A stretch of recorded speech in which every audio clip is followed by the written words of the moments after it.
প্যারাকুয়েট, যারা foreign security নিয়ে class করে নিয়েছে তারা হয়তো জানবে এটি একটি অত্যন্ত শক্তিশালী নন সিলেক্টিভ হার্বিসাইড, আগাছানাশক, গ্রাম বাংলায় যা ঘাস মারা নামে পরিচিত।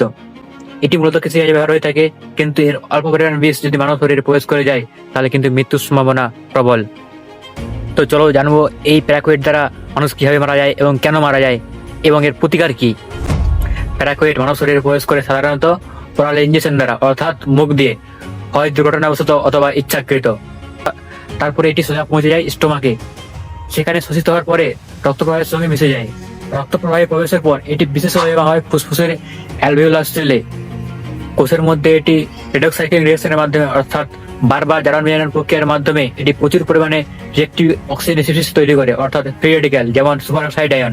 এই ফ্রি রেডিক্যালগুলো কোষের মধ্যে কোষের লিপিড মেমব্রেন, প্রোটিন ও ডিএনএ সিনথেসিসকে প্রচুর পরিমাণে ক্ষতিগ্রস্ত করে, যাকে বলা হয় অক্সিডেটিভ সেল ইনজুরি।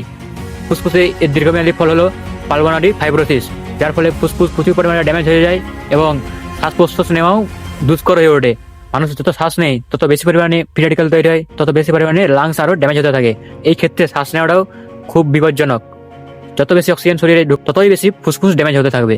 এছাড়াও প্যারাকুয়েট কিডনি আর লিভারে জমা হয়ে থাকে, যার ফলে অ্যাকুইট কিডনি ডিজিজ এবং হেপাটিক ডিসফাংশনও দেখা যায়।